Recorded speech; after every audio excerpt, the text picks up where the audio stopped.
let's look at Newcastle now. It's the 2:10, the Unibet Fighting fifth hurdle, and Bouvardere, the reigning champion, reappears. He's very, very short indeed. If any of you three don't think he's going to win, say so. But otherwise, after Frank's given us the bet, and I just want to discuss how you see Bouvardere within the context of the champion hurdle. So what price is he for the Fighting fifth, Frank? He's 2-9 favourite. Irving's 9-2. Flying Tiger 14-1. Marcel 40-1, and Cat Gary 66-1. Okay, Kills. As things stand, who is your champion hurdle fancy? And do you think Bouvardere will just win tomorrow? It'll be Bouvardere at the moment. Yeah, I mean, I think I would love to see Fourine come back, and he looked brilliant. But you would take the younger horse at the moment until we see what Fourine's really capable of against some top notchers. I do think there is a serious dearth of top class talent among the 2 mile division, which is why we've obviously got a 2-9 favourite in a bad fight in fifth. But as the champion who really powered away last year, I think he's the one to beat. Okay, well, you've shown that an old master can come back and still do it. DJ, what do you think? First of all, penalty kick for Bouvardere tomorrow, and who are you backing for the champion hurdle if you have to have a bet right now? Yeah, it's an absolutely deplorable race. Imagine if Bouvardere wasn't here. Now, maybe some of the others would run in this if he wasn't there. But God, holy God. Like, I know this is the race that Irving wins every year, but it's shocking stuff altogether. I don't know what's going on. Like, I made the point in last week's podcast, which proves spectacularly wrong. I was kind of saying maybe back Defi de Sol for the champion hurdle. And one of my reasons was because there's going to be so few runners in the race. There's nothing around. Like, you take out Fahine, Bouvardere, and like maybe 1 or 2 others. It's very hard to find runners in the race. Like, those are in the top 10 in the market, maybe 6 of them have gone over fences or are going over fences. So it's a funny old market. So I could see if you did, like, back in Bouvardere, maybe each way anti-post could be the safe play here, because he's going to run in the race. And I don't think we'll learn a lot. I would be very interested, though, in backing the unders with Bouvardere, because Barry will be giving him an easy race. He's not going to be pushed out. I could see him winning on the bridle by about 3 lengths, and I'd imagine he'll probably be 2-1 to win by under 7 or something like that. So if you did want to have a bet in the race, I think he won't win by very far, but he probably won't come off the bridle. Paul Keeley and I have worked together for 19 years, and for all 19 of them, we've bet so many distance bets down the years, haven't we, Kills? And we've got our stable of jockeys who you never, ever think are going to win very far, and Barry Geraghty is right up there. Without a shadow of a doubt. I mean, I've virtually packed in doing distance betting. I discovered, just to do my brains day in, day out on it, so don't do it anymore. Richard Johnson and Sam Twiston-Davis, you can trust them to push them out. I mean, I used to like a Paul Nicholls novice, because he always liked them pushed out to make sure they learned something. Like, what I mean? Right, so you'd go to the last, and Ruby Walsh would actually be pushing them out to win by 14, 15 lengths. But no, the old stranglers, you would call them all sorts, wouldn't you? Do you remember Norman Williamson? Blimey, he would win it absolutely as short as he could. He was the absolute master. Frank, how do you think Bouvardere will do A tomorrow and B on the second Tuesday in March? Look, tomorrow's a penalty kick, and as David and Paul said, like, this champion hurdle, there's no depth whatsoever to it. It's absolutely the worst I can remember ever. They're all in Australia, aren't they? All these horses with any stamina just get sold at 3 and go and race in Australia. So, the actual talent coming into the hurdling pool is drying up, I'm afraid. Yeah, it's just like you're looking at it there, and like I just have the champion hurdle betting open, and you Fahine, Bouvardere, Mellon, then Defi de Soy, York Hill, Limini Mint. Like, you could literally get maybe this champion hurdle could be a 5-runner race, like. And at the moment, Fahine was very impressive last week, but I love the horse. He's one of my favourite horses, but I would take that with a pinch of salt. I don't think it was the strongest race, and at this moment in time, I think he still has a little bit to prove. What are the prices? You told us who the horses are, but not what the odds are. Yeah, so Fahine is 13-8, Bouvardere 7-2, Mellon 10-1, Defi de Soy 16-1, and forget the rest. They're relevant. Okay. So like as David said, like, if you back Bouvardere each way, bar him getting injured and missing the festival, worst case scenario, you're going to lose a tiny bit of the each way bit, because he like, at worst he'll be second to Fahine, at best he'll win. I at the moment I'd come down on the side of him. He's improving. He's only beaten since gone over hurdles by Altior and Min, and I think he sets a fair standard. Fahine needs to get up to that, and the next race that Fahine runs might hopefully tell us a little bit more. Okay, well the 320 at Newcastle is a far more competitive affair. It's the At the Races rehearsal handicap chase. And how do you bet, Frank? Yep. Beware the Bears 3-1. Yala Enki 7-2. Bishops Road and Sam Redder 5-1. Our Kempfer and Wakander 7-1 and we're 12-1 bar. DJ, who's going to win this one? I fancy Bishops Road, Bruce. There was a bit of 8-1 earlier on the week, and maybe even bigger. I thought that was reasonable value. Go back through his form, and there's a couple of runs that kind of makes you think that he could be quite well handicapped off 144. I think he ran in the race last year and he was rated 154 when he was 4-2 Otago Trail. And you know what? It was a much better race last year because you had the likes of Bristol de Mai was second, definitely Red was third. He was only beaten 9 lengths and he didn't jump particularly well. I remember he clattered into the I think the fifth last, the one before the home straight, and he needed to rally to get back into it. But do you know what? I think a repeat of that performance of £10 lower could be good enough. And Kerry Lee had a couple of winners during the week. So, yeah, a pretty confident vote for Bishops Road for me, Bruce. I'm going to ban all reference to these big prices that you judges snap up earlier in the week. Listeners don't want to know that. They want to know what you think of the current prices, man. Frank, who do you like? I'm with David here. Bishops Road, I think these are his conditions. Soft ground, the stamina test. His marks dropped 144 at the same mark that he absolutely hacked up in a Grand National Trial at Haydock in February 2016. He hasn't run too often since. He unseated the first in the top when he missed out in the Grand National by 1, I think. He's fallen at Sandown. Fourth last year off 10 pounds higher, only beaten 9 lengths. This looks a far weaker renewal. Even last year, at Haydock, he was third behind Bristol de Mai. There was no disgrace in that. We see what Bristol de Mai is capable of in soft ground in Haydock.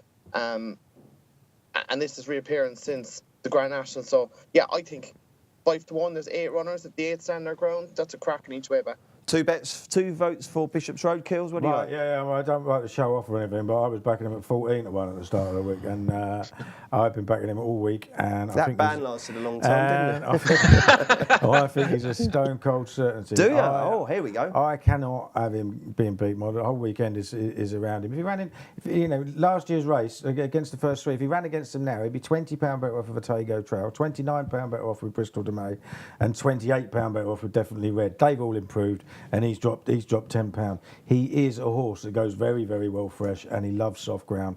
Obviously, that was a good run. He ran a race post rating of 157 last year. He's now running off 144. So if he does that again, he'll win. And it's as simple as that. Jamie Moore's gone up there for 1 ride, all the way to Newcastle for 1 ride. Trainer's going really well. The horse has got a record of going fresh. He'll win. He should be 5-2, not 5-1. So although you've got the flash price at 4, there's still plenty of meat on the bone. I'm definitely backing him again, yeah. Brilliant. Good stuff, lads. Well done. Now then, it's round-up time before we get the naps. The boys tell us the horse is running elsewhere on Saturday that I think we should be back in Kills. Who have you got? Yeah, just got one I was looking at in the 120 at Newbury on tour. I know he won last time out. I thought he won very, very easily. Was that at Liverpool? Yeah, it was at Aintree. Off him out of 135. Only went up £5 for it. I thought that was quite generous. Yeah, he ran well, didn't he? Yeah. I thought he won really easy. Okay, you've got one. I'm sure DJ will have about 38. How many have you got, DJ? No, just 2 more, Bruce. Okay, in the 1250 at Fairyhouse. I think it's worth giving Magic of Light another chance. She ran against the Denaria de Zobo in that listed Mayor's Chase at Clonmel and was jumping really well. And then it fell bloody at the 8th fence. And I just think she's the type of mare that's improved. We've only seen her 3 times over fences, but I think she's a far better chaser than she was over hurdles. And I think this is an ideal race for her. Jessica Harrington's team are back in top form as well. So, yeah, Magic of Light in the 1250 at Fairyhouse. And there was one more at Newbury that I wanted to mention, and it was in actually I think the race that Paul tipped on tour. It is in the 120 at Newbury, Cross Park, trained by Caroline Bailey, ridden by Richard Johnson. Just thought that was a really, really nice run last time. It's off 136, and I just wonder, is there a little bit of scope for improvement there? It was fourth. It was only beaten 6 lengths by Willie Boy that day, but it made a desperate mistake at the second last and would have been a good bit closer, maybe half that margin closer to Willie Boy had it not made that mistake. So I thought Cross Park would take a bit of beating in the 120. And just one more at a big price. In the 1245, Black Corton is in it, this grade 2, the race is named after Johnny Franklin. he could be a big. I don't know what price he's going to be, but I think Elegant Escape will be underestimated. He's only rated 137. He's loads to do on the ratings, but his last two runs were really good behind Mia Storm and Ballyoptic, and I don't think he's as much defined as the ratings suggest. So if he was a double figure price, I'd certainly have a stab at Elegant Escape. And nothing in the 2:30 at Fairy House, DJ? Is that your race, Bruce? It is, yeah. Hey, little boy. Yeah, I seen it was entered. I didn't know if it was going to run. It Yeah, what is happened gonna the last day?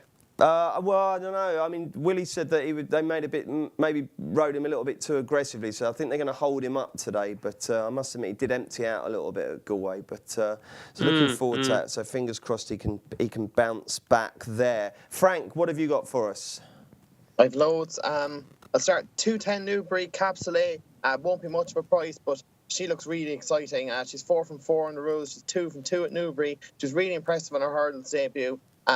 She'll win. At the moment, she looks the one to beat in the Mayor's Novice division. So it'll be worth keeping an eye on her because I think she might be the one for Cheltenham in March. And the 12:45, I'm going to go against David here. Although Black Carton is favoured and he's on a 6-timer, I think this Fountain's Windfall could get an easy time of it in front here, and that's not what you want to be doing if you're against him. Out in front, he just keeps going.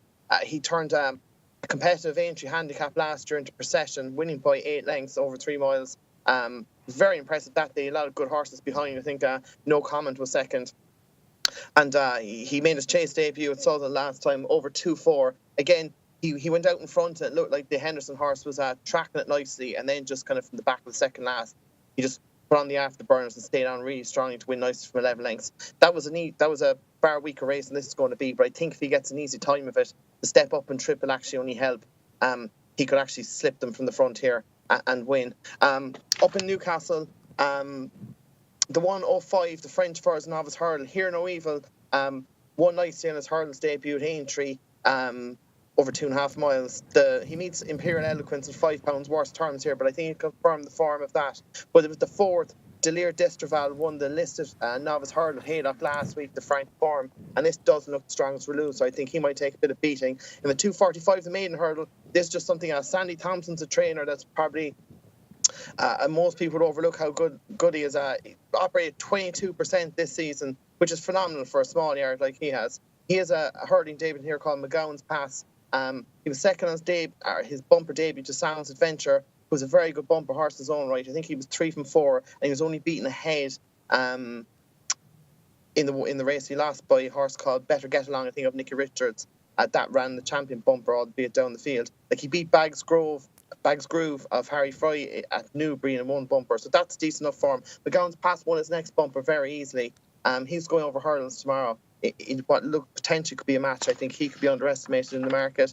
In Doncaster, a horse, he's only run twice, but I really like the look of him. Kalashnikov won really nicely in his bumper debut. Weatherby was even more impressive in his hurdles debut last time. Again, it probably wasn't the strongest race, but he meets Irish Prophecy here in what looks a match. Irish Prophecy was the horse, you remember, of Emma Lavelle, that was given nearly 20 lengths lead at Sandown there a few weeks back, and won very easily, but yeah, it was a bit of a farce of a race. I think Kalashnikov, well, I'm not going to say he's capable of winning Supreme. I think I can see him easily running in a Supreme. I think he should be too good in that 12:05. And finally, Bangor, Testify is a full brother to Wymot, who was a very good novice chaser for Don McCain.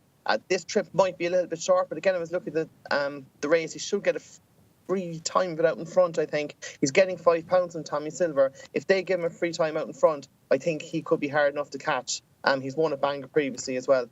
He has some good form, like second to the World's End, etc. last year, so I thought he was interesting. I'm going to take a flyer at 1 in Fairy House. This is going to be probably a very big price, and potentially this is could go off 33-1 and finish beating 50 lengths. But on the other side, the name escapes me, makes his handicap debut over fences off a mark of 120. The hood and tongue tie go on.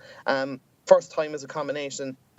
He was only a 14-1 shot for the Betfair Hurdle at Ballyhandy one off a mark of 139. Although he was well beaten, the fact he was that price off 139 and here he's running off a mark of 120 suggests they've done an excellent job of getting him a nice handicap mark for going chasing.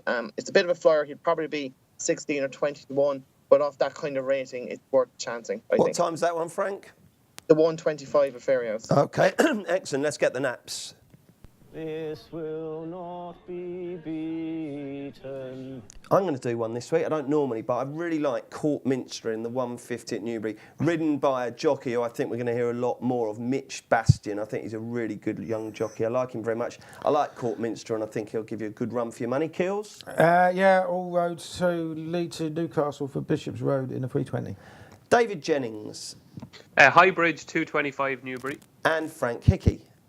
At 3 o'clock Newbury, on a scale of 0 to withhold, I'm closer to withhold than 0 on this American. OK, good luck, chaps. Well done.